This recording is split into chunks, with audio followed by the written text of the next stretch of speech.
ఆయన జగత్తుకు పునాది వేయబడక మునుపే నియమింపబడిను గాని తనను మృతులలో నుండి లేపి తనకు మహిమనిచ్చిన దేవుని యందు తన ద్వారా, మరి ఆయన ద్వారా ఎందుకంటే ఆయన దేవుని గొర్రెపిల్ల, తన ద్వారా విశ్వాసులైన మీ నిమిత్తము కడవరి కాలముల యందు ఆయన ప్రత్యక్ష పరచబడిను కాగా మీ విశ్వాసము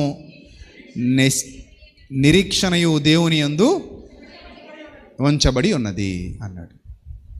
అంటే అంత క్లారిటీగా యేసు ప్రభు చెప్తున్నారు. జగత్తుకు పునాది వేయబడక మునిపే ఈ నిర్ణయం జరిగిందట.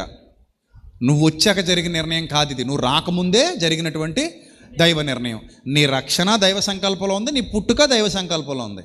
నీ పుట్టుకకు ముందే నీ రక్షణ దైవ సంకల్పంలో ఉంది. అది దేవుని ప్రేమ. ఆ పాయింట్ అర్థం చేసుకోండి.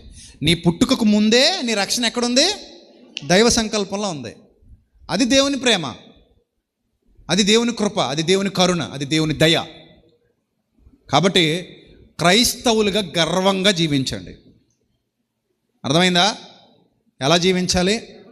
వీఆర్ ఆల్ క్రిస్టియన్స్, ఆమె క్రిస్టియన్ అని ధైర్యంగా గర్వంగా నేను క్రీస్తును వెంబడిస్తున్నాను అని చెప్పుకునేలా ఉండాలి.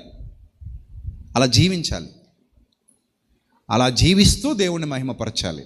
అలా జీవిస్తూ దేవుణ్ణి ఘనపరచాలి. అలా జీవిస్తూ